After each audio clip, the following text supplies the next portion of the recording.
Sorry അങ്ങനെ ചോദിക്കുന്നുണ്ട്. ഉള്ളത് പറയുന്നതിന് ആരെയാ പേടിക്കുന്നേ? നമുക്കൊരു ബ്രേക്ക് എടുത്താലോ?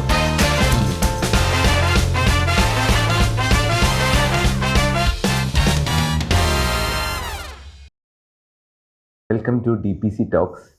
2024 ഒരു വാക്ക് ഇത്രയും ചർച്ചയാവുകയും അതേപോലെ തന്നെ വിവാദം സൃഷ്ടിക്കുകയും ചെയ്തിട്ടുണ്ടെങ്കിൽ ഒരുപക്ഷെ അത് PR എന്നുള്ളൊരു വാക്കായിരിക്കാം. ഒരു ന്യൂസ് മേക്കർ അവാർഡ് കൊടുക്കണമെങ്കിൽ PR എന്നുള്ള വാക്കിനായിരിക്കും 2024 ഏറ്റവും കൂടുതൽ ചർച്ചയാകപ്പെട്ടതും വിവാദം സൃഷ്ടിച്ചതുമായ വാക്ക്. അപ്പം നമുക്ക് നോക്കാം എന്താണ് PR, എന്തിനാണ് PR.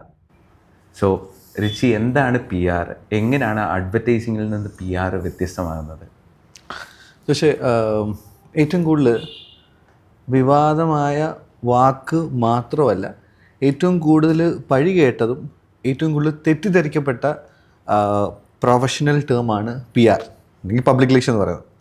അപ്പോൾ ഇപ്പോഴും ആൾക്കാർ വിചാരിക്കുന്നത്, എല്ലാവരും അല്ല, ഒരു സെറ്റ് ഓഫ് ആൾക്കാർ വിചാരിക്കുന്നത് PR is same as advertisement.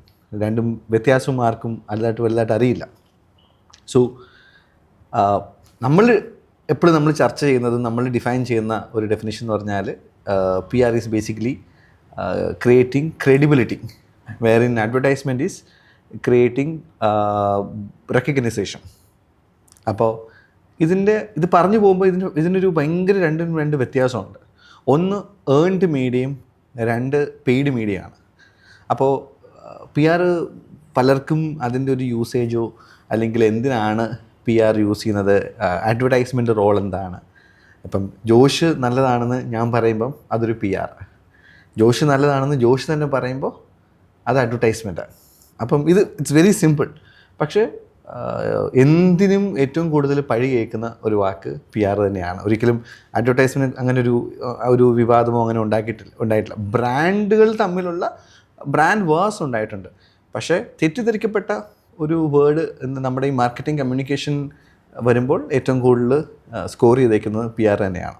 തീർച്ചയായിട്ടും ഒരു ബ്രാൻഡ് ബിൽഡിംഗ് എക്സസൈസിന് എപ്പോഴും ഒരു PRും അഡ്വർടൈസിങ്ങും രണ്ടും ബാലൻസ്ഡ് ആയിട്ട്, അല്ലെങ്കിൽ ഒരു കൃത്യമായ ഒരു അനുപാതം പാലിച്ച് തന്നെ പോയാലേ നമുക്കൊരു കൃത്യമായൊരു എഫക്റ്റീവായിട്ടുള്ളൊരു ഡെഫിനിഷൻ നമുക്ക് നിർവചിക്കാൻ സാധിക്കത്തുള്ളൂ.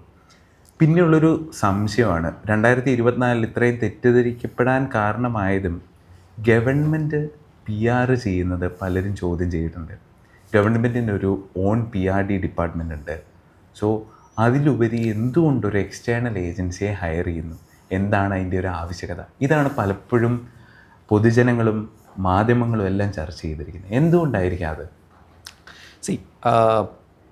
അത് ഒരു പരിധി വരെ അതിനെക്കുറിച്ചൊരു അവബോധം ഇല്ലാത്തതുകൊണ്ടാവാം.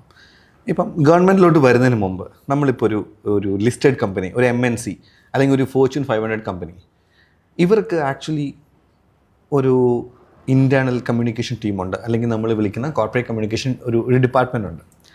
എന്നിരുന്നാൽ തന്നെ അവർക്ക് ഡെഫിനറ്റ്ലി അവർക്കൊരു PR കൺസൾട്ടൻസോ അല്ലെങ്കിൽ ഒരു ഏജൻസിയോ ഉണ്ടാവും, റൈറ്റ്? അപ്പം ഇൻറ്റേർണൽ കമ്മ്യൂണിക്കേഷൻസിൽ വർക്ക് ചെയ്യുന്ന ആൾക്കാർക്ക്, കോപ്കോം എന്ന് വിളിക്കുന്നവർക്ക്, ഇൻറ്റേർണലും എക്സ്റ്റേണൽ കമ്മ്യൂണിക്കേഷൻസ് ഒരുപോലെ മാനേജ് ചെയ്യാനുള്ള ബുദ്ധിമുട്ടുണ്ട്. അതുകൊണ്ടാണല്ലോ അവരൊരു ഏജൻസി ഹയർ ചെയ്യുന്നതും കോൺട്രാക്റ്റിൽ വർക്ക് ചെയ്യുന്നതും. എന്തിനാണെന്ന് ചോദിച്ചാൽ വളരെ ക്ലിയർ ആണ്, to strengthen their external communication, right? ഒരു ടീമായിട്ട് വർക്ക് ചെയ്യുക. നമ്മൾ തിരിച്ച് ഗവൺമെൻറ് ഡിപ്പാർട്ട്മെൻറ്റ് വരിക. ഇത് കേരളത്തിൽ മാത്രം നടക്കുന്ന കാര്യമൊന്നുമല്ല. ഇത് എല്ലാ സംസ്ഥാന സർക്കാരുകളും PR ഏജൻസീസിനെ അല്ലെങ്കിൽ PR കൺസൾട്ടൻസിനെ യൂസ് ചെയ്യാറുണ്ട്. അതെന്തിനാന്ന് വെച്ച് കഴിഞ്ഞാൽ, നല്ലത് ചെയ്യുമ്പോൾ അല്ലെങ്കിൽ അവർക്കൊരു എഫക്റ്റീവായിട്ടൊരു കമ്മ്യൂണിക്കേഷൻ മെസ്സേജിങ് പാസ് ചെയ്യാൻ വേണ്ടിയാണ് അവർ കൺസൾട്ടൻറ്റ് യൂസ് ചെയ്യുന്നത്. അതെനിക്ക് ഇപ്പം ഞാനൊരു സ്റ്റേറ്റ് ഗവൺമെൻറ് ഒഫീഷ്യലാണ്, എനിക്ക് ഇഷ്ടമുള്ള ഏജൻസി എനിക്ക് വെക്കാൻ പറ്റത്തില്ല. അതിനൊരു ടെൻഡർ പ്രോസസ്സ് ഉണ്ടാവും, അതിനൊരു പ്രോട്ടോക്കോളുണ്ട്. ആ പ്രോട്ടോക്കോൾ കീപ്പ് ചെയ്താൽ മാത്രമേ റിക്രൂട്ട്മെൻറ്റും ഹയറിങ്ങും എല്ലാം ആ വഴി തന്നെയാണ് നമുക്ക് സെലക്ട് ചെയ്യാൻ പറ്റുള്ളൂ. ആ സെലക്ഷൻ പ്രോസസ്സ് കഴിഞ്ഞിട്ട് ആ ഏജൻസി വർക്ക് ചെയ്യുന്നു. ഈ ഏജൻസിയുടെ എഫക്റ്റീവ്നെസ് നോക്കുന്നു, അവർ പെർഫോം ചെയ്യുന്നുണ്ടോ. കാരണം ഏജൻസി വെക്കുകയാണെങ്കിൽ അവർക്കൊരു KPI ഉണ്ടാവും, ഒരു കീ പെർഫോമൻസ് ഇൻഡിക്കേറ്റേഴ്സ് ഉണ്ടാവും. അതവർ അച്ചീവ് ചെയ്യുന്നുണ്ടോ, മന്ത്ലി അച്ചീവ് ചെയ്തില്ലെങ്കിൽ what is the next step. കാരണം എപ്പോഴും ഗവൺമെൻറ്റായിട്ട് വർക്ക് ചെയ്യുമ്പോൾ ഒരു ടെക്നിക്കൽ പ്ലാൻ ഉണ്ടാവും, അതേപോലെ തന്നെ ഒരു ഫൈനാൻഷ്യൽ ബിഡിങ് ഉണ്ടാവും, അതിലേറ്റവും ലോവസ്റ്റ് കോട്ട് ചെയ്യുന്നവർക്ക് ഓട്ടോമാറ്റിക്കലി കിട്ടും. ഇത് തന്നെയാണ് എവിടെയും നടക്കുന്നത്, ഇന്ത്യയിൽ എല്ലായിടും നടക്കുന്നത് ഇതൊക്കെ തന്നെയാണ്.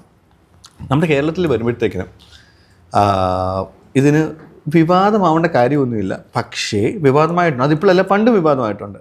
അപ്പോൾ ഇതിനകത്ത് നമ്മൾ അറിഞ്ഞിരിക്കേണ്ട ഒരു കാര്യം, ഇപ്പം അത് അറിവില്ലായ്മ കൊണ്ടാണ്, റൈറ്റ്? അപ്പം PRD സംബന്ധിച്ചാണെങ്കിൽ PRDക്ക് PR പുഷ് മാത്രമല്ല, പല കാര്യങ്ങളും അവർ ഇൻവോൾവ് ആയിട്ടുണ്ട്. ഇപ്പം അഡ്വർടൈസ്മെൻറ്റ് റിലീസ് ചെയ്യണം, കോർഡിനേഷൻസ് ഉണ്ട്, ഡിപ്പാർട്ട്മെൻറ്റ് സ്റ്റോറീസ് ഉണ്ട്, പലതും ഉണ്ട്.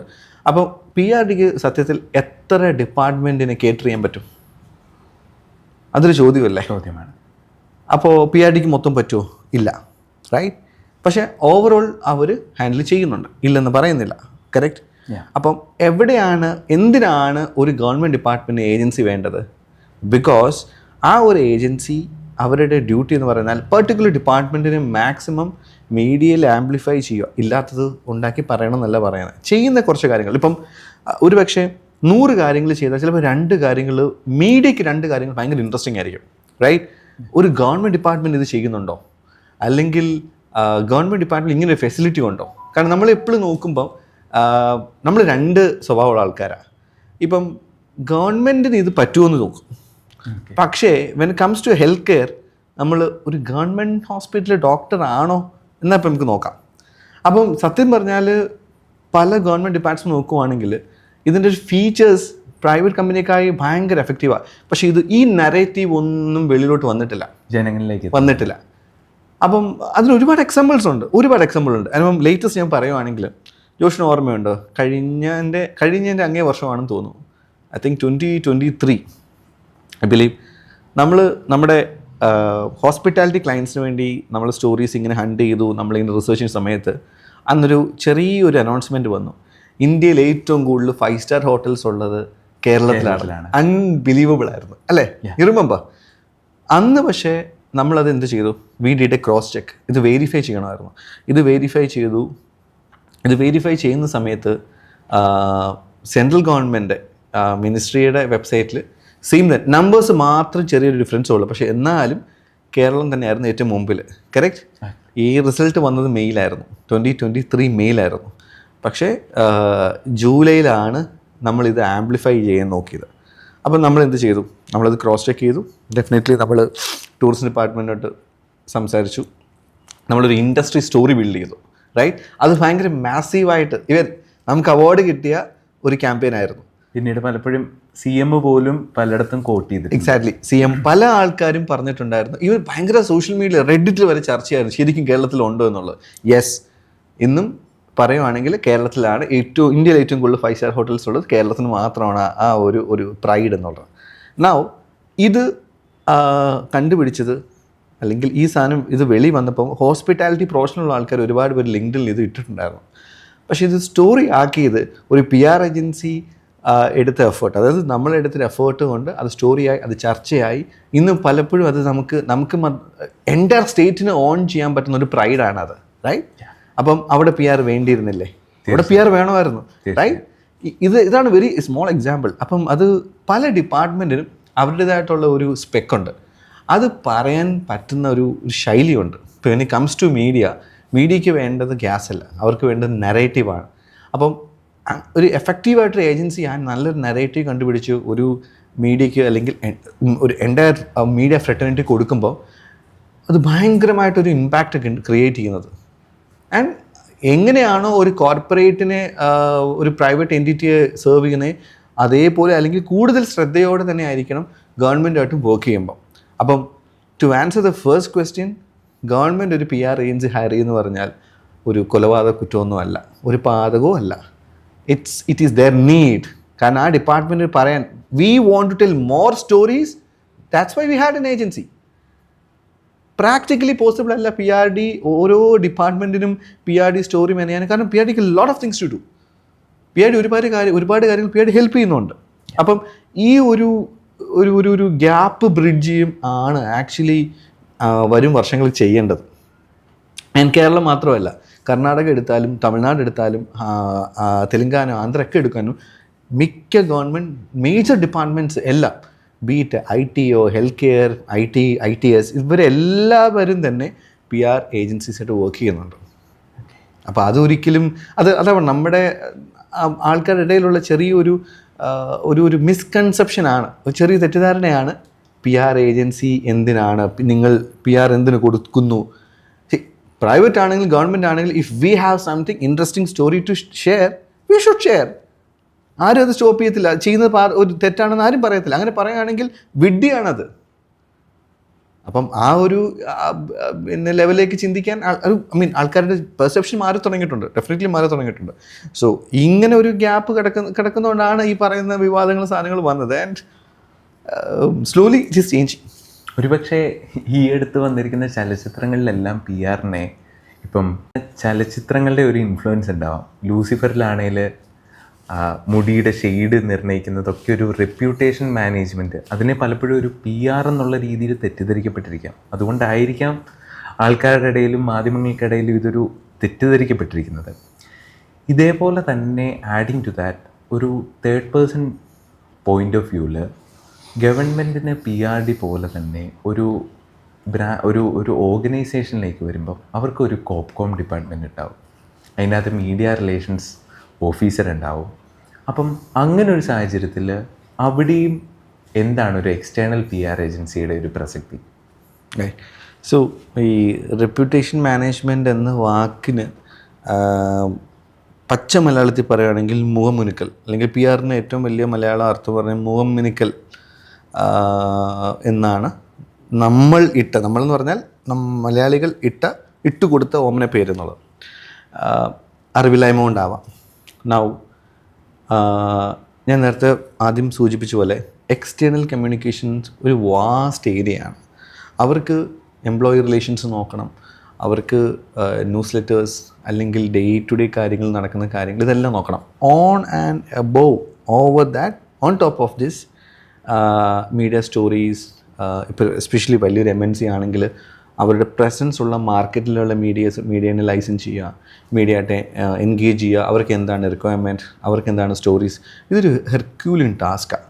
ഇതൊരിക്കലും ഒരു ഇൻറ്റേർണൽ ടീമിന് ചെയ്യാൻ പറ്റില്ല എന്നല്ല പറയുന്നത്. ബട്ട് അവിടെ ഇവിടെ എന്തെങ്കിലും കോംപ്രമൈസ് ചെയ്യേണ്ടി വരും. അതുകൊണ്ടാണ് ഒരു ഏജൻസിയുടെ ഹെൽപ്പ് വേണ്ടത്. ആ ഏജൻസി ഒരു പാൻ ഇന്ത്യ പ്രസൻസ് അല്ലെങ്കിൽ ഒരു സൗത്ത് ഇന്ത്യ പ്രസൻസ് ഉള്ളൊരു ഏജൻസി ആണെങ്കിൽ അവർക്കിത് നന്നായിട്ട് വർക്ക് ചെയ്യാൻ പറ്റും. സോ എക്സിക്യൂഷൻ ലെവൽ ഏജൻസി ചെയ്യും, ഐഡിയേഷൻ ലെവൽ ഒരു പക്ഷേ ഇൻറ്റേർണൽ കമ്മ്യൂണിക്കേഷനും എക്സ്റ്റേണൽ ഏജൻസിയും കൂടെ ഐഡിയേഷൻ നോക്കി ആ പ്ലാൻ വെച്ചിട്ട് എക്സിക്യൂട്ട് ചെയ്തത് PR ടീമായിരിക്കും ചെയ്യുന്നത്. അപ്പം ഇത് രണ്ടുപേരും ഒരു കോമ്പിനേഷനാണ് ഈ നോർമലി MNCയിലും അല്ലെങ്കിൽ വലിയ കമ്പനിയിലൊക്കെ നടക്കുന്നത്, ഈ PR ടീമിൻ്റെയും കോപ്കോമിൻ്റെയും. അത് ഏത് ബ്രാൻഡ് എടുത്ത് നോക്കുകയാണെങ്കിൽ അത് വളരെ മനോഹരമായിട്ട് പോകുന്നുമുണ്ട്, ടു ബി വെരി ഓണസ്റ്റ്ലി. ഇപ്പോൾ for example if you look at it, നമ്മുടെ ഓട്ടോമൊബൈൽ ഒരു EV വിപ്ലവം തന്നെ ഉണ്ടായിരുന്നു, റൈറ്റ്? അപ്പോൾ അങ്ങനെ ഈ പല ബ്രാൻഡ്സ് EV ലോഞ്ച് ചെയ്തു, EV മോഡൽസ് ഈ വർഷം ഈ 2024 ലോഞ്ച് ചെയ്തു. അങ്ങനെ ലോഞ്ച് ചെയ്ത സമയത്ത് കോപ്കോമും ഉണ്ടായിരുന്നു.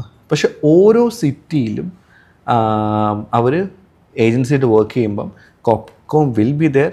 ഹൗവർ ആ സിറ്റി എക്സ്പേർട്ടായിട്ടുള്ള ഏജൻസീസോ അല്ലെങ്കിൽ അവരുടെ PR ടീമായിട്ടായിരിക്കും അവർ കൂടുതലും വർക്ക് ചെയ്യുന്നത്. Because end of the day നിങ്ങളുടെ കഴിവെന്തെന്നല്ല അവിടെ കാണിക്കേണ്ടത്. End of the day how the brand is getting maximum visibility among it's audience. And after Covid ഈ റീജിയണൽ മാർക്കറ്റ് പെനിട്രേഷൻ ഭയങ്കരമായിട്ട് കൂടിയിട്ടുണ്ട്. So you need an expert to drive your communication agenda. PR sales drive ചെയ്യുമോ? ഒരുപാട് പേര് ചോദിക്കുന്ന ഒരു കാര്യമാണ്. അതിന് ഒരുപാട് സെയിൽസിലുള്ളവർ പറയുന്നൊരു കാര്യമാണ്. പ്രഥമ ദൃഷ്ടിയാൽ PR സെയിൽസിന് ഡ്രൈവ് ചെയ്യില്ല. പക്ഷേ സെയിൽസിന് ഡ്രൈവ് ചെയ്യുന്ന ഒരു ഫാക്ടറിലൊന്നാണ് PR. എങ്ങനെയെന്ന് വെച്ചാൽ ക്രെഡിബിലിറ്റി. ഇപ്പം ജോഷാണെങ്കിലും ഞാനാണെങ്കിലും നമ്മളൊരു പ്രോഡക്റ്റ് വാങ്ങിക്കുമ്പോൾ ഒരു 20 വർഷം മുമ്പ് നമ്മൾ വാങ്ങിക്കുമ്പോൾ അഡ്വർടൈസ്മെൻറ്റും PR-ഉം ഒരു പരിധി വരെ നമ്മൾ ഇൻഫ്ലുവൻസ് ചെയ്തിട്ടുണ്ട്. ഇന്നിപ്പം ഒരുപാട് ഇപ്പം നമുക്ക് ഗൂഗിൾ റിവ്യൂ നമുക്ക് നോക്കാം, പ്രോഡക്റ്റ് റിവ്യൂസ് നോക്കാം, നമുക്ക് ഇൻഫ്ലുവൻസേഴ്സ് പറയുന്നത് നോക്കാം, അവരുടെ തന്നെ പ്രോഡക്റ്റ് സ്റ്റോറീസ് ഉണ്ട്. അപ്പോൾ ഇങ്ങനെ വരുമ്പോൾ ഈ PR എടുക്കുവാണെങ്കിൽ ഇപ്പം ഒരു മീഡിയയിൽ ഒരു സ്റ്റോറി വരുന്നു ദാറ്റ് ദിസ് പ്രോഡക്റ്റ്, ഒരിക്കലും ഒരു പത്രം ഇത് വളരെ, അല്ലെങ്കിൽ ഒരു ചാനലോ ഒരു മീഡിയ ഇത് വളരെ നല്ലൊരു പ്രോഡക്റ്റാണെന്ന് പറയുകയല്ല. അവർ പക്ഷേ this is the story of the brand, narration. ആ നരേഷൻ അത് ആ വായിക്കുമ്പോൾ തന്നെ ഒരു വായനക്കാരനോ അല്ലെങ്കിൽ സ്പെക്ടേറ്റേഴ്സിനോ അത് നോക്കുമ്പോൾ ഓക്കെ അവർക്ക് പെട്ടെന്ന് കണക്ട് ചെയ്യാൻ പറ്റും, റൈറ്റ്? ഇപ്പം എന്താ പറയുക, ഏത് ചെറിയ ബ്രാൻഡ് എടുക്കുകയാണ്, ഇപ്പോൾ ഒരു ഇന്ത്യൻ ബ്രാൻഡ്സ് എങ്ങനെ ഗ്ലോബലി പോയി, അതായത് കേരളത്തിൽ നിന്നുള്ള ബ്രാൻഡ്സ് എങ്ങനെ നാഷണലി പോയി, അതിൻ്റെ ഒരു സ്റ്റോറി, അതൊരു PR എഫേർട്ടുള്ള സ്റ്റോറി വരുമ്പോഴത്തേക്കിനും എൻഡ് യൂസേഴ്സിന് അത് ഭയങ്കര ഒരു ട്രിഗറിങ് പാർട്ടാണ്. Why don't I try this? ഇപ്പം നമ്മളാണെങ്കിലും I should look into it, right? അത് ഏത് FMCG ആവട്ടെ, ഓട്ടോമൊബൈൽ ആവട്ടെ, എന്താണെങ്കിലും. അപ്പോൾ അതിനൊരു വലിയൊരു ഡ്രൈവിംഗ് ഫോഴ്സാണ് ഈ PR എന്ന് പറയുന്നത്. ഒരിക്കലും PRനെ ക്ലെയിം ചെയ്യാൻ പറ്റത്തില്ല it will drive sales. No, PRൻ്റെ ജോലിയല്ല സെയിൽസ് കൊണ്ടുവരേണ്ടത്. പകരം അതിൻ്റെ റെപ്യൂട്ടേഷൻ, ആ ബ്രാൻഡിൻ്റെ ക്രെഡിബിലിറ്റി ബിൽഡ് ചെയ്യുന്നത് PRൻ്റെ ഡ്യൂട്ടിയാണ്. So once you have a credibility, you get better business, you get better visibility, automatically അത് സെയിൽസിലേക്കും ഡ്രൈവ് ചെയ്യും. To be part of that. ഇപ്പം നാളെ ആരെങ്കിലും പറയുവാണ്, ഇപ്പം we get lot of interns, ജോഷിന് അറിയാം, നമ്മുടെ ഇവിടെ വരുന്ന കുട്ടികൾ അവരൊക്കെ വിചാരിച്ചിരിക്കുന്നതെന്ന് പറഞ്ഞാൽ PR സെയിൽസ് കൊണ്ടുവരുന്ന, അത് തെറ്റിദ്ധാരണയാണ്. ഒരിക്കലും ക്ലെയിം ചെയ്യാൻ പറ്റത്തില്ല. You cannot claim it. Coming to startups, അതൊരു ഡിഫറൻറ്റ് സിനാറിയോ ആയിരിക്കും. ഇപ്പം ഒരു വലിയൊരു ഓർഗനൈസേഷൻ ഒരു ക്രെഡിബിലിറ്റി ബിൽഡിംഗ് എക്സസൈസ് ആണെങ്കിൽ സ്റ്റാർട്ടപ്പിലേക്ക് വരുമ്പോഴത്തേന് ചിലപ്പോൾ അവർക്കതൊരു ഫണ്ട് ഇൻവെസ്റ്റേഴ്സിനെ അട്രാക്ട് ചെയ്യാനോ അല്ലെങ്കിൽ അവരുടെ സ്റ്റോറി വെളിയിലേക്ക് കൊണ്ടുവരാൻ. അപ്പം എങ്ങനെയാണ് സ്റ്റാർട്ടപ്സിന് PR സിങ്ക് ആവുമോ? ഒബ്വിയസ്ലി. ഇതിൻ്റെ പ്രശ്നം എന്ന് പറഞ്ഞു കഴിഞ്ഞാൽ ഒരു 12 വർഷം മുമ്പ് കേരളത്തിലെ ലീഡിങ്, ഞാൻ കേരളം മാത്രം എടുക്കുന്നില്ല, നാഷണലി നമുക്ക് പെട്ടെന്ന് കോറിലേറ്റ് ചെയ്യാൻ പറ്റുന്ന കേരളമാണ്. ഇപ്പോൾ കേരളത്തിലെ ലീഡിങ് പബ്ലിക്കേഷനിൽ സ്റ്റാർട്ടപ്സിന് വേണ്ടി ഒരു സ്പെഷ്യൽ സെഗ്മെൻറ്റ് തുടങ്ങിയിട്ടുണ്ടായിരുന്നു. അന്ന് ആക്ച്വലി സ്റ്റാർട്ടപ്പ് ബൂമിങ് നടക്കുന്ന സമയമാണ് കേരളത്തിൽ. അപ്പോൾ അന്ന് ഈ പറയുന്ന നമ്മുടെ സ്റ്റാർട്ടപ്പ് എക്കോ സിസ്റ്റം വരുന്നു, ഒരുപാട് സ്റ്റാർട്ടപ്സ് വന്നു. അപ്പോൾ അവർക്ക് PR അവരൊരിക്കലും അവർക്ക് അഡ്വർടൈസ് ചെയ്യാൻ പറ്റില്ല, ബിക്കോസ് അവർക്കതിനുള്ള ഫണ്ടില്ല, അല്ലെങ്കിൽ അവർക്കൊരു ബഡ്ജറ്റ് ഇല്ല. അപ്പോൾ അവരന്ന് PRനെ റിലേ ചെയ്യാൻ കാരണം എന്ന് പറഞ്ഞാൽ അന്ന് പക്ഷേ വായന കുറച്ചും കൂടെ കൂടുതലായിരുന്നു. പത്രവായനയും ന്യൂസ് കാണുന്നൊക്കെ ഉണ്ടായിരുന്നു. ന്യൂസിൻ്റെ കൺസെപ്ഷൻ കൂടുതലാണ്. അപ്പോൾ അവരുടെ റിക്വയർമെൻറ്റ് പറഞ്ഞാൽ ഒന്ന്, സ്വന്തം വീട്ടുകാർ മീഡിയ വഴി അറിയും അവരുടെ മക്കൾ എന്താ ചെയ്യുന്നത്. പലർക്കും ഒന്നും അറിയത്തില്ലായിരുന്നു അവരുടെ മക്കൾ എന്തോ ചെയ്യുന്നത്. ഒരുപാട് കോളേജ് ഡ്രോപ്പ് ഔട്ട്സ്, സക്സസ്ഫുൾ ആയിട്ടുള്ള ബിസിനസ് ഓൺടർപ്രണേഴ്സ് ആയിട്ടുള്ളവർ, കോളേജ് ഡ്രോപ്പ് ഔട്ട്സ് ഒരുപാട് പേരുണ്ട്, നമുക്കറിയാവുന്നവർ. അപ്പോൾ വീട്ടുകാർ വായിക്കുന്ന പത്രങ്ങളിൽ അവർ ന്യൂസ് വരുമ്പോൾ ഓക്കെ, എൻ്റെ മക്കൾ അല്ലെങ്കിൽ എൻ്റെ മകൻ അല്ലെങ്കിൽ എൻ്റെ മകൾ is in to something different. രണ്ടാമത്തത് അവരുടെ ഗേൾ ഫ്രണ്ട്സ് അല്ലെങ്കിൽ അവരുടെ ഫ്രണ്ട്സിനെ കൺവീൻസ് ചെയ്യുന്നത്, okay I am doing something, oh she is doing something like this. മൂന്നാമത്തെ വളരെ ഇൻട്രസ്റ്റിംഗ് പോയിൻ്റാണ് ദാറ്റ് പ്രോസ്പെക്റ്റീവായിട്ടുള്ള ഇൻവെസ്റ്റേഴ്സിൻ്റെ അടുത്ത് റീച്ച് ഔട്ട് ചെയ്യണം, റൈറ്റ്? ഞാൻ ഈ പറയുന്ന പിന്നെ റീജിയണൽ മാത്രമല്ല, ഫൈനാൻഷ്യൽ മെയിൻ ലൈൻ ഡെയിലീസിലൊക്കെ ന്യൂസ് വരുമ്പോഴത്തേക്കും, കാരണം അവരിത് വായിക്കുന്നതാണ്. അപ്പോൾ അന്ന് ഇത്രയും ഓൺലൈൻ പെനിട്രേഷൻ ഇല്ല, പക്ഷേ എന്നാലും ഓൺലൈൻ ഉണ്ട്. അപ്പം അവർ നോക്കുമ്പോഴത്തേക്കിനും ഈ ന്യൂസ് വരുന്നു, ഇതിനകത്ത് ഈ സ്റ്റാർട്ടപ്സിനെ കുറിച്ച് വരുന്നു. നമ്മുടെ വൺ ഓഫ് ദ ഓൾഡസ്റ്റ് ഒരു സ്റ്റാർട്ടപ്പ് ക്ലൈൻറ്റ് ഒരു പ്രസ് കോൺഫറൻസ് കഴിഞ്ഞു, സ്റ്റോറീസൊക്കെ വന്നിട്ട് the next day they started getting calls from Samsung and other companies. അത് എങ്ങനെയാണ്, അത് ന്യൂസാണ്. The driving factor was the news. അപ്പം സ്റ്റാർട്ടപ്സ് ഇന്നും പണ്ട് ഉള്ളതിനേക്കാൾ കൂടുതൽ only difference is, പണ്ട് ഈ പറഞ്ഞ പോലെ ഒരുപാട് കാര്യങ്ങൾ പറയും, അവർ ഫോക്കസ്ഡ് അല്ല. ഇന്ന് അങ്ങനെയല്ല. ഇന്ന് കുറച്ച് സ്റ്റാർട്ടപ്സ് കേരളത്തിൽ ഉണ്ടെന്നാണ് എൻ്റെ വിശ്വാസം. അവർ PRൻ്റെ കാര്യത്തിൽ കുറച്ചും കൂടെ ഫോക്കസ്ഡ് ആവണമെന്നാണ് ഞാൻ പറയുന്നത്. ചിലരുണ്ട് ഓൾറെഡി ഫോക്കസ്ഡ് ആയിട്ടുള്ളവരുണ്ട്. ലൈക്ക് അവരുടെ ഒരു പക്ഷേ കോർ എക്സ്പെർട്ടൈസ് ടെക് ആയിരിക്കും. അപ്പം അങ്ങനെ ഒരു പ്രോഡക്റ്റ് അല്ലെങ്കിൽ റിസർച്ച് R&Dയിലൊക്കെ ഫോക്കസ് ഉള്ള ആൾക്കാർക്ക് ഒരു പക്ഷേ ഇതിൽ എന്തിനാണ് ന്യൂസ് വാല്യൂ ഉള്ളത്, എന്താണ് ഒരു ന്യൂസിന് എസൻസ് ഉള്ള സാധനം എനിക്കുണ്ടോ എന്നൊരു പക്ഷേ അവർക്ക് അറിയണമെന്നില്ല. പക്ഷേ അവരുടെ മാർക്കറ്റിംഗ് ടീമിനോ അല്ലെങ്കിൽ അവരുടെ ഒരു PR ടീമിനോ ചിലപ്പോൾ ഐഡൻറ്റിഫൈ ചെയ്ത് കഴിഞ്ഞാൽ അതൊരു ഭയങ്കര ഒരു മാസീവ് സ്റ്റോറീസാണ് അത് ആക്ച്വലി. അത് നമ്മുടെ നാട്ടിൽ തന്നെ അതിന് കുറച്ച് എക്സാമ്പിൾസും ഉണ്ട്. ഫണ്ടിങ് കിട്ടുന്നത് മാത്രമല്ല സ്റ്റാർട്ടപ്സിന് PR യൂസ് ചെയ്യുന്നത്, അവർ വർക്ക് ചെയ്യുന്ന ഡൊമൈൻ, അവരുടെ എക്സ്പെർട്ടൈസ്, അവരുടെ involvement, why they are. USPs ആണല്ലോ ഏറ്റവും എല്ലാവരും എക്സിസ്റ്റൻസ് തന്നെ ഡിഫറൻഷ്യേറ്റ് ചെയ്യുന്നത്.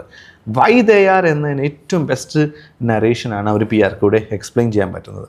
അപ്പം ഇത് എൻ്റെ പേഴ്സണൽ കമൻ്റാണ് ദാറ്റ് സ്റ്റാർട്ടപ്സ്, എസ്പെഷ്യലി കേരളത്തെ സംബന്ധിച്ച് നോക്കുകയാണെങ്കിൽ കേരളത്തിലെ സ്റ്റാർട്ടപ്സ് കുറച്ചും കൂടെ ഒരു focused, they are doing it, but കുറച്ചും കൂടെ ഫോക്കസ്ഡ് PR.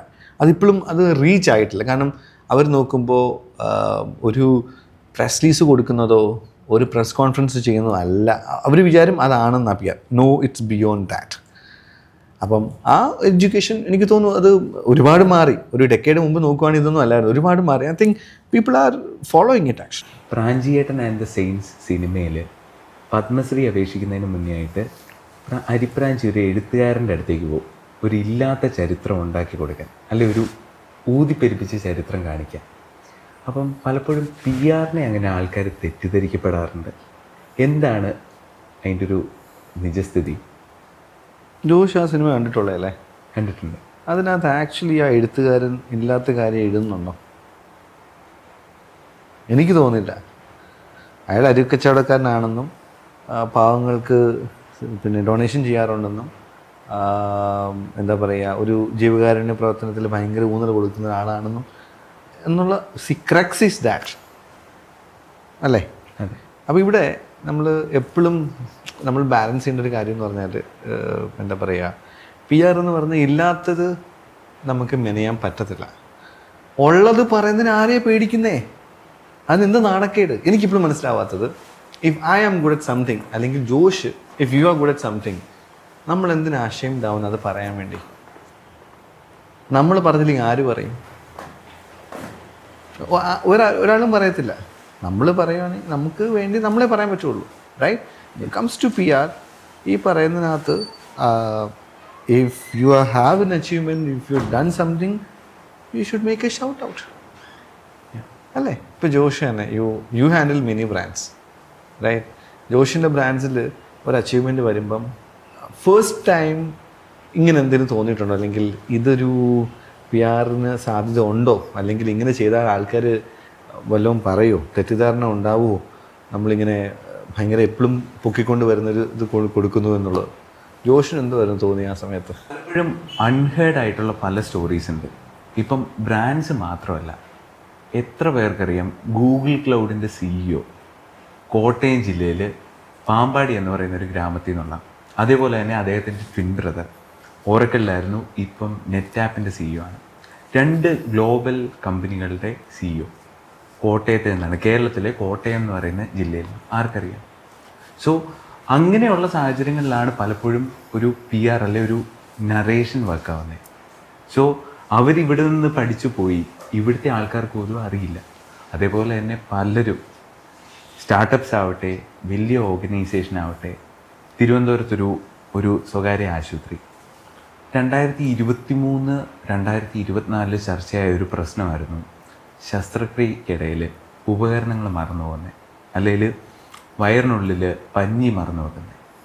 തിരുവനന്തപുരത്തൊരു സ്വകാര്യ ആശുപത്രി അതിനുള്ളൊരു ഓട്ടോമേറ്റഡ് ടെക്നോളജി കണ്ടുപിടിച്ചു, ഇന്ത്യയിൽ ആദ്യമായിട്ട്. ബാക്കി എല്ലാ ആശുപത്രികളും ഇപ്പോഴും അത് മാനുവലായിട്ടാണ് ആ പ്രൊസീജിയർ ചെയ്യുന്നത്. അതിനെ ഓട്ടോമേറ്റ് ചെയ്ത് അവർക്കൊരു വലിയ അവാർഡും കിട്ടി. അപ്പം കൃത്യമായിട്ട് ഇതേപോലത്തെ സാഹചര്യങ്ങളിൽ PR-ൻ്റെ ഒരു പുഷ് കൃത്യമായിട്ട് അതിൻ്റെ ക്രക്സ് ആളുകളിലേക്ക് എത്താൻ ഭയങ്കര സഹായമാണ്. ഇനി ക്രൈസിസിലേക്ക് വരുമ്പോൾ പലരുടെ ഒരു മിസ്കൺസെപ്ഷനാണ്, ക്രൈസിസിൽ മാത്രമാണ് ഒരു PR വേണ്ടത്. അവർക്കൊരു ക്രൈസിസിന് അവരുടെ ഒരു മെസ്സേജിങ് ആളുകളിലേക്ക് എത്തിക്കാൻ മാത്രമാണോ PR യൂസ്ഫുൾ ആകുന്നത്? ക്രൈസിസ് കമ്മ്യൂണിക്കേഷൻ, ക്രൈസിസ് നമ്മൾ എപ്പോഴും ബിലീവ് ചെയ്യുന്നത് നമ്മുടെ എല്ലാ ബ്രാൻഡ്സിൻ്റെ അടുത്തും നമ്മുടെ ടീമിൽ എപ്പോഴും നമ്മൾ സംസാരിക്കുന്നൊരു കാര്യമാണ്, ഈ ക്രൈസിസ് വരാൻ സമയം നോക്കാനൊന്നും പറ്റില്ല. It can happen any time to anybody, right? അപ്പം ഇതിലേക്കൊരു അപ്രോച്ചുണ്ട്. അപ്പം അതിൻ്റെ ഒരു PR അത് കൺസീവ് ചെയ്യുന്നത് എൻ്റെ ഓൾ ടുഗദർ ഡിഫറെൻറ്റ് ബോൾ ഗെയിമാണ്. നമ്മൾ റെഗുലർ PR ചെയ്യുന്ന പോലെ അല്ല.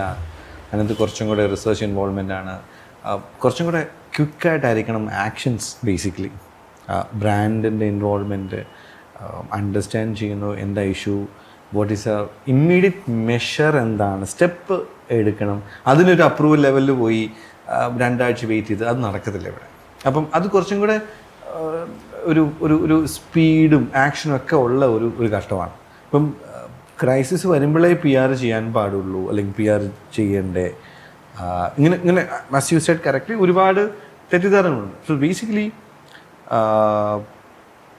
എനിക്ക് തോന്നിയൊരു കാര്യം തോന്നാൻ നേരം, ഈ PR അല്ലെങ്കിൽ പബ്ലിക് റിലേഷൻ എന്ന് നമ്മൾ വിളിക്കുന്ന അതിന് ഒരുപാട് തിയറിറ്റിക്കലായിട്ടുള്ള ഡെഫിനിഷൻസ് ഉണ്ട്. ബട്ട് നമ്മൾ ഈ പ്രാക്ടീസിങ് പ്രൊഫഷൻ ആയതുകൊണ്ട് തോന്നുന്ന ഒരു കാര്യം ഈസ് വെരി സിമ്പിൾ, ദാറ്റ് നമ്മൾ വിശ്വസിക്കാൻ പറ്റുന്ന ഒരു പ്ലാറ്റ്ഫോം അല്ലെങ്കിൽ വിശ്വസനീയമായ ആൾക്കാർ ചില കാര്യങ്ങൾ പറയുമ്പോൾ നമ്മൾ കാതോർത്തിരുന്ന് കേൾക്കും, അല്ലെങ്കിൽ നമ്മളത് വായിക്കും, റൈറ്റ്? അപ്പോൾ PR is also same thing. അതൊരു സ്റ്റാർട്ടപ്പ് ആവാം, ഒരു ഇൻഡിവിജ്വൽ ആവാം, ഒരു NGO ആവാം, ഒരു കോർപ്പറേറ്റ് ആവാം, ക്യാൻ ബി എനിവൺ. അപ്പം അതിൻ്റെ ബഡിങ് സ്റ്റേജിൽ വേണം, അതിൻ്റെ ഗ്രോയിങ്, അതിൻ്റെ എക്സ്പാൻഷൻ മോഡിൽ വേണം, ആക്ടിവിറ്റി വളരെ ഇതായിട്ട് പോകുന്ന സമയത്ത് വേണം, നാളെ ഒരു അൺഎക്സ്പെക്റ്റഡ് ഒരു ഇൻസിഡൻറ്റ് നടക്കുമ്പോഴും ഇത് വേണം. കാരണം ഒരു ബ്രാൻഡിനെ സംബന്ധിച്ച് PR is very close to the brand. അതൊരു ഇമ്പോർട്ടൻറ്റ് പാർട്ടാണ്. നമ്മുടെ ശരീരഭാഗങ്ങൾ എന്ന പോലെ തന്നെയാണ് PR അതിൻ്റെ ഭാഗവും. പക്ഷെ ഇത് എങ്ങനെ ഉപയോഗിക്കണം, എന്താ ചെയ്യേണ്ടത്, ഇതിനകത്ത് ഏറ്റവും വലിയ നമ്മളെപ്പോഴും ജോഷും തോന്നുന്ന ഒരു കാര്യം, നമ്മളെപ്പോഴും ഡിബേറ്റ് ചെയ്യുന്ന കാര്യമാണ് what is your story. Ultimately PR ചെയ്യുന്നത് അല്ലെങ്കിൽ PR കൊണ്ട് ഉദ്ദേശിക്കുന്നത് PR ഈസ് അൻ ആർട്ട് ഓഫ് സ്റ്റോറി ടെല്ലിംഗ് എന്ന് നമ്മളൊരു കഴിഞ്ഞ 12 വർഷമായിട്ട് നമ്മൾ പ്രാക്ടീസ് ചെയ്യുന്ന ഒരു കാര്യമാണ്. It is actually an art of story telling. എന്താണ് നിങ്ങളുടെ സ്റ്റോറി? ഇനി അവിടെ സ്റ്റോറി ഇല്ലെങ്കിൽ you find out what is a story, അല്ലെങ്കിൽ find out what is a narrative. അത് വളരെ ഇമ്പോർട്ടൻ്റാണ്. പ്രത്യേകിച്ച് നമ്മൾ കമ്മ്യൂണിക്കേറ്റ് ചെയ്യുന്ന ടൂൾസ് വളരെ വളരെ ക്രിട്ടിക്കലാണ്. അവിടെ പോയി നമുക്ക് ബ്ലഫ് ചെയ്യാൻ പറ്റില്ല. You need to know what you are, you need to know what are you going to share. ഇത് വളരെ ഇമ്പോർട്ടൻ്റാണ്. ഇപ്പം PR-ൻ്റെ ഒരു ആപ്ലിക്കേഷൻസ് ഞാൻ പറയുകയാണ്. ഇപ്പം പല സമയങ്ങളിലും PR ഡിസാസ്റ്റേഴ്സ് വന്നിട്ടുണ്ട്. അത് കേരളത്തിലും നാഷണലി ഇൻ്റർനാഷണൽ ലെവലിലും. അപ്പോൾ ഇതൊരു ബേസിക്കലി പ്രോപ്പറായിട്ട് ഫോർകാസ്റ്റ് ചെയ്യാത്തതിന് കുറേ ഇഷ്യൂസ് ഉണ്ട്. ഒരിക്കലും ഒരു ബ്രാൻഡിന് പറയാൻ പറ്റത്തില്ല ഞങ്ങൾക്ക് അങ്ങനെ PR ഡിസാസ്റ്റേഴ്സോ അല്ലെങ്കിൽ മീഡിയ ഡിസാസ്റ്റേഴ്സോ ഉണ്ടാവില്ല എന്ന് ഒരിക്കലും പറയാൻ പറ്റില്ല, റൈറ്റ്? It's unexpected. ബട്ട് നമ്മൾ ചില കാര്യങ്ങൾ ഒരു PR ഇൻവോൾവ്മെൻ്റ് ഉണ്ടെങ്കിൽ ചില കാര്യങ്ങൾ നമുക്കറിയാം. ഒരു പക്ഷേ this is not the way that you articulate to the public, or probably this is not the style or not the way the content has been produced. അപ്പം ഇങ്ങനെയുള്ളൊരു ഇൻപുട്സ് ഉണ്ടെങ്കിൽ ഒരു പക്ഷേ we can perform much better. And ultimately എനിക്ക് personally feel ചെയ്യുന്നൊരു കാര്യം എന്ന് പറഞ്ഞാൽ PR is under rated in Kerala. PR is under rated in Kerala. അങ്ങനെ ഉണ്ടായിരുന്നെങ്കിൽ കേരളത്തിൻ്റെതായിട്ട് മാത്രമായിട്ടുള്ള പല കാര്യങ്ങളും നമുക്ക് പബ്ലിസൈസ് ചെയ്യാൻ നമുക്ക് പറ്റും ഡെഫിനറ്റ്ലി പറ്റും. ഇപ്പം 2 ഇൻസ്റ്റൻസ് നമ്മൾ നേരത്തെ പറഞ്ഞ 2 ഇൻസ്റ്റൻസ് ഈ ജോഷിന് തോന്നിയിട്ടില്ല. ലൈക്ക് നമ്മൾ റീജിയണൽ മീഡിയ മാത്രമല്ല, നമ്മൾ നാഷണൽ മീഡിയ നമ്മൾ വായിക്കും. അപ്പം in A 30 days time period, അല്ല 25 ദിവസത്തിൽ നാഷണൽ ഡെയിലിയിൽ എത്ര കേരള സ്റ്റാർട്ടപ്സിൻ്റെ സ്റ്റോറിയുണ്ട്, എത്ര നോർത്ത് ഇന്ത്യൻ സ്റ്റാർട്ടപ്സിൻ്റെ സ്റ്റോറിയുണ്ട്. And you can blame the very focused. ഇത് സ്റ്റോറി അല്ലെങ്കിൽ PR-ability ഉണ്ടെങ്കിൽ അവരത് ഡെഫിനറ്റ്ലി അതൊരു PR യൂസ് ചെയ്യും. That is one aspect. Number 2, നമ്മുടെ ഇവിടുത്തെ ബ്രാൻഡ്സ്, റൈറ്റ്? അപ്പം കേരളം മാസം ഒരു ബ്രാൻഡാണ്, സ്റ്റേറ്റ് ഓഫ് കേരള. ആ സ്റ്റേറ്റിന് പല വെർട്ടിക്കൽസിലും PR പുഷ് ചെയ്യാൻ പറ്റും. പക്ഷേ ഇപ്പോഴും അണ്ടർ യൂട്ടിലൈസ്, അല്ലെങ്കിൽ നമ്മളിപ്പോഴും ഒരു 25 വർഷം അല്ലെങ്കിൽ ഒരു 50 വർഷം മുമ്പുള്ള സെയിം ടൂൾസ്, സെയിം അപ്രോച്ചാണ് നമ്മളിപ്പോഴും നോക്കുന്നത്. അപ്പോൾ ഇനി അത് മാറണം. ഇപ്പം നേരത്തെ പറഞ്ഞ പോലെ എന്താ പറയുക, കുറച്ചും കൂടി ഒരു പ്രാഗ്മാറ്റിക് ആവണമെന്നാണ് എനിക്ക് തോന്നുന്നത്. പലരും പഠിക്കുന്നത് ഇപ്പോഴും നോർത്ത് ഇന്ത്യൻ മീഡിയ സൗത്ത് ഇന്ത്യയോട് മുഖം തിരിക്കുന്നു എന്നാണ്. പക്ഷേ ഡെഫിനറ്റ്ലി ഒരു സ്റ്റോറി ഉണ്ടെങ്കിൽ ഒരു certainly നമുക്ക് എക്സാമ്പിൾസ് ഉണ്ടല്ലോ. ടു ദി എൻഡ് PR-ൻ്റെ ഭൂതവും വർത്തമാനകാലവും എല്ലാം നമ്മൾ ചർച്ച ചെയ്തു. ഇനിയും ഒരു 5 വർഷത്തിനുള്ളിൽ PR-ൻ്റെ ഭാവി എന്തായിരിക്കും? അവിടെ സ്റ്റിൽ ട്രഡീഷണൽ മീഡിയ റെലവൻ്റ് ആയിരിക്കുമോ, അതോ ഡിജിറ്റൽ മീഡിയ ട്രഡീഷണൽ മീഡിയ മലത്തിയായിരിക്കുമോ? ജോഷ് എന്തോ തോന്നുന്നത് as a practising PR professional and a young, vibrant figure in the PR sector. Josh എന്തോ തോന്നുന്നു? സ്റ്റിൽ ഇപ്പോഴും ട്രഡീഷണൽ മീഡിയ മരിച്ചുകൊണ്ടിരിക്കുകയാണെന്നാണല്ലോ പറയുന്നത്. കാരണം പ്രിൻറ്റ് സർക്കുലേഷൻ കുറയുന്നു, കാലക്രമേണ അത് മരിക്കുന്നു. I have A different opinion. Digital മീഡിയയിൽ ഇതേപോലെ തന്നെ സ്റ്റോറി ടെല്ലിംഗ് ഇപ്പോഴും വളരെ ആക്റ്റീവാണ്, മുന്നത്തേക്കാളും വളരെ ആക്റ്റീവാണ്. സ്റ്റിൽ ട്രഡീഷണൽ മീഡിയയിൽ ഞാൻ കണ്ടെത്തുന്ന ഒരു ക്രെഡിബിലിറ്റി എനിക്ക് ഡിജിറ്റൽ മീഡിയയിൽ നിന്ന് കിട്ടുന്നില്ല. Means so many reasons. അതുകൊണ്ട് എനിക്ക് തോന്നുന്നു മീൻസ് ഒരു ഷിഫ്റ്റ് ഉണ്ടാവാം, ഡിജിറ്റൽ മീഡിയയിൽ കൂടുതൽ യൂസേഴ്സ് ഉണ്ടാവാം, പക്ഷേ this should go hand in hand. Okay. I have another opinion that ഈ ട്രഡീഷണൽ മീഡിയയിൽ പത്രത്തിൽ അല്ലെങ്കിൽ മാഗസിനിൽ ഒരു സ്റ്റോറി വരും എന്ന് പറഞ്ഞാൽ അതിൻ്റെ ഒരു പ്രൈഡ് ഭയങ്കരമാണ്, അതിൻ്റെ ഫീല് ഭയങ്കര. But you are actually reading it അല്ലേ? അപ്പോൾ ഒരു സ്റ്റോറി വായിക്കുന്ന ഒരു ഭയങ്കര ഫീലാണ്. അപ്പോൾ ഒരിക്കലും പ്രിൻ്റ് എന്തായാലും നമ്മൾ ഒരുപാട് കേട്ടാണ്, പ്രിൻ്റ് ഇന്ന് മരിക്കുന്നു, നാളെ മരിക്കുന്നു, അടുത്ത ദിവസം മരിക്കുന്നു. Print will not die soon. കാരണം പ്രിൻറ്റിന് ഇപ്പോഴും print stories has some value. ശരിയാണ്, കോവിഡിന് ശേഷം റെസ്ട്രിക്ഷൻ വന്നു, ദാറ്റ് പേജിൻ്റെ നമ്പേഴ്സ് കുറഞ്ഞു, size of the newspapers കുറഞ്ഞു, സൈസ് ഓഫ് ദ മാഗസിൻസ് കുറഞ്ഞു, വേർഡ് ലിമിറ്റ് വന്നു, റൈറ്റ്? അങ്ങനെ കുറച്ചുള്ള ബുദ്ധിമുട്ട് ഉണ്ട്. ബട്ട് ഇപ്പോഴും ഒരു വാല്യൂ അല്ലെങ്കിൽ ക്രെഡിബിലിറ്റി എന്ന് നോക്കുമ്പോൾ പ്രിൻറ്റിന് ഒരിക്കലും മാറ്റി നിർത്താൻ പറ്റത്തില്ല. നമ്പർ 1. നമ്പർ 2, ഞാൻ ന്യൂ മീഡിയ എന്ന് വിളിക്കാൻ ആഗ്രഹിക്കുന്നു. Okay, new media it's A ഭയങ്കര സ്കോപ്പാവുള്ളത്. അതായത് 500 വേർഡ്സിൻ്റെ സ്ഥാനത്ത് 1000 വേർഡ്സും 1500 വേർഡ്സും ഒക്കെ സ്റ്റോറീസ് വരും. You can actually even photos ആണെങ്കിലും സ്റ്റോറി ടെല്ലിങ് അത് ഡിഫറെൻറ്റ് വേ ആയിട്ട് പോകും. അപ്പോൾ അതിന് ഒപ്പം തന്നെ ഹൗ ടു യൂസ് പ്ലാറ്റ്ഫോംസ്, അതായത് social media platforms like credible ഇൻഫ്ലുവൻസേഴ്സിനെ യൂസ് ചെയ്യുക, ക്രെഡിബിൾ പ്ലാറ്റ്ഫോംസിൽ ഡിസ്കഷൻ സ്റ്റാർട്ട് ചെയ്യുക. ഇതും PR next future of the PR ഇതും കൂടെ ഉള്ളൊരു കോമ്പിനേഷൻ ആയിരിക്കും. It's right mix, should be a right mix. എനിക്ക് തോന്നുന്നു അങ്ങനെയാണ്. അപ്പം നമുക്ക് നോക്കാം 2025 ഇനി ജനുവരി തൊട്ട് അങ്ങോട്ട് എന്തൊക്കെയാണ് PR-ന് വരുന്ന പുതിയ നിർവചനങ്ങൾ, എന്തൊക്കെയാണ് തെറ്റിദ്ധാരണകൾ, എന്തൊക്കെയാണ് പുതിയ ഡെവലപ്മെൻറ്റ്സ്, കാര്യങ്ങളെല്ലാം നമുക്ക് നോക്കാം. ജോഷിന് തോന്നുന്നുണ്ടോ PR-ന് പുതിയ ഡെഫിനേഷൻ വരാൻ സാധ്യത ഉണ്ടെന്ന് 2025? സാധ്യതയുണ്ട്, വളച്ചൊടിക്കപ്പെടാം അല്ലേ? ഓക്കെ, നമ്മളെ കൊണ്ടാവുന്ന രീതിയിൽ നമുക്ക് പുതിയ നിർവചനങ്ങൾ വരുമ്പോൾ നമുക്ക് ഡിഫെൻഡ് ചെയ്യാം. We can correct it all, അല്ലേ? ഡെഫിനറ്റ്ലി. Alright, let's see.